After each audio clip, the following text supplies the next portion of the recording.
Muy buenas a todos. Comenzamos ya con la presentación que nos corresponde en esta semana. Como siempre, nos encomendamos a nuestra Madre, la Santísima Virgen, para que ella nos ayude a entrar en estos misterios de la vida del Señor, a acoger su palabra y de esa manera ser capaces de discernir qué es lo que el Señor nos quiere manifestar a cada uno de nosotros a través de este pasaje. Teníamos para hoy un pasaje concreto del profeta Elías. El pasaje era el capítulo 19 del primer libro de Reyes.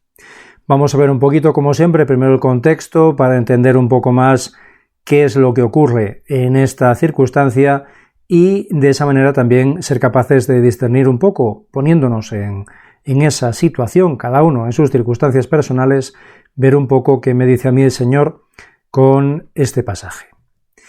De primeras comenzamos viendo la importancia del profeta Elías. El profeta Elías es uno de los grandes profetas del Antiguo Testamento. De esa manera ya aparece así en el libro de Sirácida, bastante tiempo después de la época en la que vivió históricamente el profeta.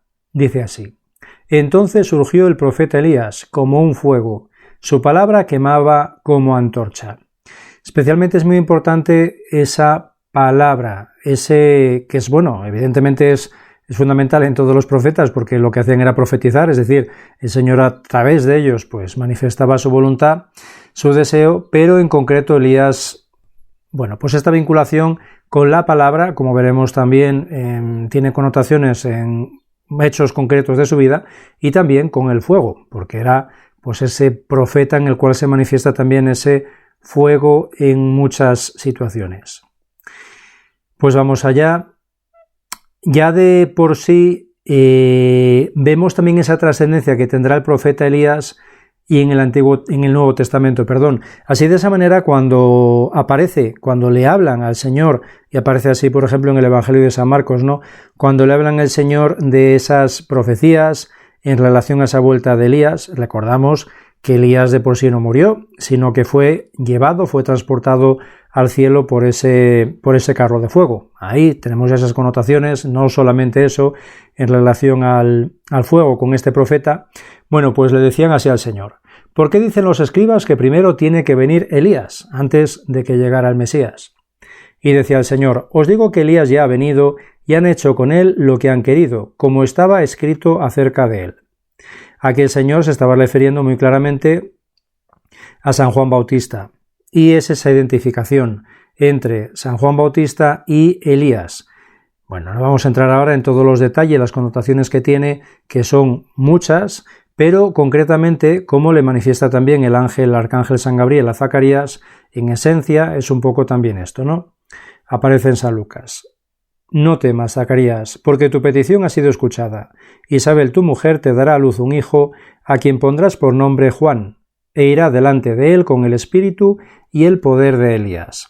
Pues es ese mismo Espíritu Santo, ahora que también estamos preparándonos para el día de Pentecostés, este domingo de Pentecostés, esa acción del Espíritu de Dios que se manifestaba en todos los profetas y de una manera tan poderosa en concreto en el profeta Elías, como en este momento se manifestará, como le promete a su padre Zacarías, a través de su hijo Juan. Es decir, es ese mismo espíritu que actuaba en Elías y en San Juan y en el resto de los profetas. Luego cada uno según la medida correspondiente y también evidentemente según la disponibilidad, la apertura la docilidad a esa acción del Espíritu en sus vidas, con lo cual ya luego de manera diferente en cada uno de los profetas y concretamente en el profeta Elías de una forma tremendamente poderosa. Y lo que vamos a ver hoy también, que es el pasaje que nos corresponde, que es esencial en concreto con Elías, y es lo que me voy a centrar hoy, es en ese momento de crisis que tendrá Elías por todas las circunstancias, que también nos puede ayudar, evidentemente, a cada uno en nuestras situaciones personales por las crisis por las cuales podemos pasar también cada uno de nosotros. Pues tenemos ahí esa imagen de Zacarías y de Isabel tan contentos ya con el niño, ahí disfrutando de su bebé. Vamos a ver en primer lugar ese contexto histórico que nos ayuda a entender cuál es la situación concreta con Elías. El contexto histórico comenzamos, para entrar un poco en materia, con la muerte del rey Salomón. Recordamos, y no vamos a entrar en detalles, cómo estaba siglo X a.C. el reino unificado. Las 12 tribus estaban unificadas bajo el reinado de David y posteriormente de su hijo Salomón. Pero cuando muere Salomón, la cosa cambia. Es en ese momento cuando entra a gobernar su hijo Roboam.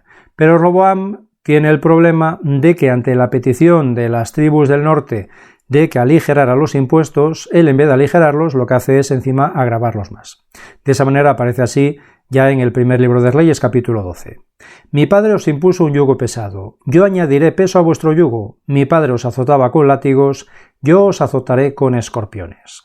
Aquí Roboam ya manifestaba esa exigencia que era pues dura de su padre Salomón a nivel de los impuestos, y él lo que amenaza es con que va a agravarlo más todavía. ¿Esto qué implica?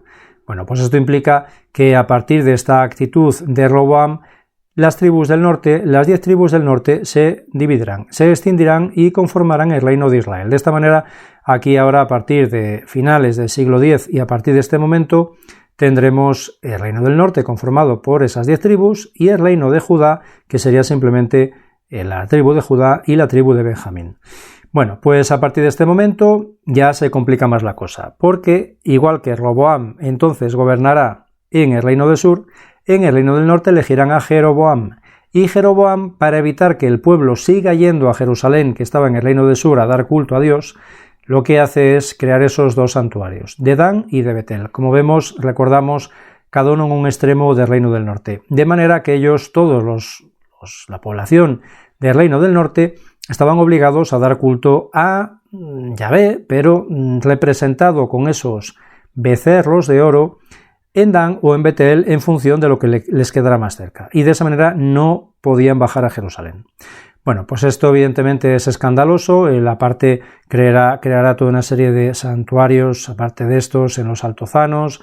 Instituirá nuevos sacerdotes, porque los levitas lógicamente pues no siguen esa línea, instituirá nuevos sacerdotes que son ilegítimos, es decir, empieza una corrupción que cada vez irá más en este reino del norte.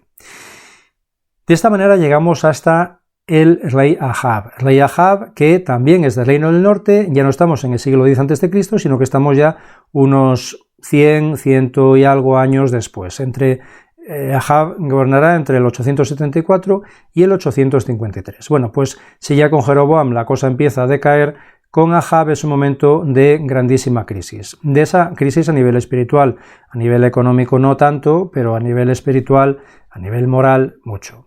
Bueno, pues así se nos manifiesta en la Primera de Reyes. Ahab, hijo de Omri, inició su reinado en Israel el año 38 de Asa, rey de Judá. Es decir, en ese momento gobernaba en Judá Asa. Ahab, hijo de Omri, hizo el mal a los ojos del Señor, más aún que todos los que le precedieron.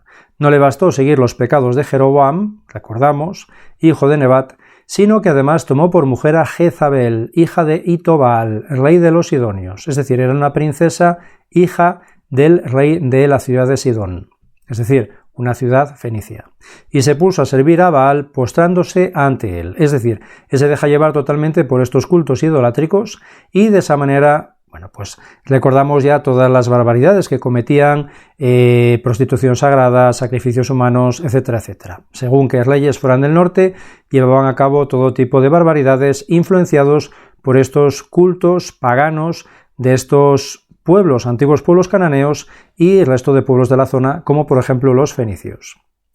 Este es el momento en el cual aparecerá el profeta Elías. Aquí tenemos una imagen de Ahab con su esposa Jezabel adorando a este Baal representado en ese becerro de oro. Bueno, pues aquí en este momento es cuando aparecerá entonces el profeta Elías, con el reinado de Ahab, por este momento precisamente de crisis tan profunda. Así aparece en el capítulo 17. Elías el tesbita de Tisbé de Galaad dijo a Ahab: Vive el Señor Dios de Israel, ante quien sirvo, que no habrá en estos años rocío ni lluvia, si no es por la palabra de mi boca. Elías profetiza esto. Dios había manifestado que debido a esta crisis, tremenda crisis moral y espiritual que está viviendo el pueblo a causa de estos gobernantes, va a haber una terrible crisis una terrible sequía en el reino del norte. De esa manera es lo que profetiza el profeta Elías y manifiesta eso, que no habrá ni rocío ni lluvia si no es por la palabra de su boca. A partir de este momento será cuando empieza a profetizar, es decir, realmente el alimento que va a tener el pueblo, el único alimento que va a tener, porque esa sequía lógicamente implicará una gran hambruna, va a ser esa palabra de Dios, ese alimento espiritual a través de las palabras transmitidas por el profeta. Bueno, pues aquí tenemos ese momento en el cual el profeta Elías se encara al rey Ahab. De esa manera, en ese momento que empieza la sequía, claramente ante esa manifestación de Elías él tiene que huir porque el rey Ahab lo que ve es que la culpa es responsable de esto, él lo que ve es que sería este profeta, ¿no? De esa manera el Señor le manifiesta a Elías: sal de aquí, dirígete hacia oriente y escóndete en el torrente de Kerit, frente al Jordán. Habrás de beber sus aguas y he ordenado a los cuervos que allí te suministren alimento. Es decir, allí se mantiene durante un tiempo bebiendo de ese torrente y son los cuervos los que le alimentarán.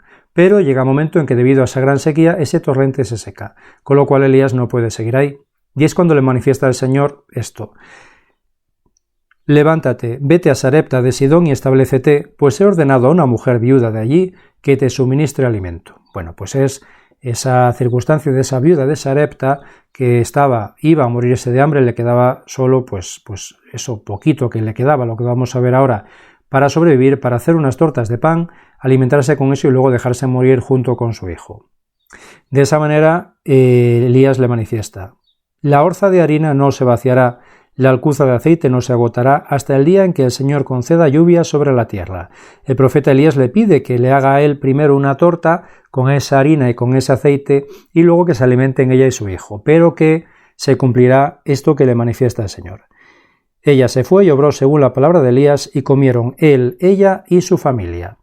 Es decir, como le manifestaba a Dios al profeta, pese a esa gran sequía, esa orza no se vacía y esa alcuza tampoco se vacía, con lo cual ellos no pasarán hambre. Posteriormente, cae enfermo el hijo de esta mujer. Dice: su mal fue agravándose hasta el punto de que no le quedaba ya aliento. Y ahí es cuando se produce ese gran milagro de esa resurrección. El niño muere, pero el profeta Elías, por gracia de Dios, le resucita. Es significativo porque esta es la primera resurrección de la que se habla en la Biblia. Esta es la resurrección del hijo de la viuda de